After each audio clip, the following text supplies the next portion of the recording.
Кто читал «Дети синего фламинго» Крапивина, наверное, узнали эту цапку.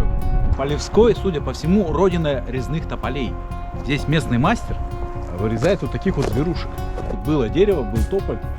Вот тополя не стало, остался от него пенек, и на месте пенька образовался вот такой енот. Весенняя погода, конечно, странная сегодня.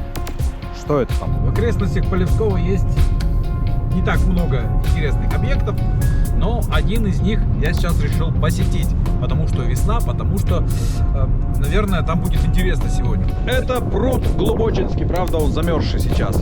Из Глубочинского пруда вытекает речка Глубокая. Ну, собственно, не очень она, конечно, глубокая по виду, но здесь есть водопады. А здесь самый живописный водопад, называется Каменные губы. Боюсь улететь вот туда, вот прям в воду сейчас, прям подо мной снег, непонятно что под снегом.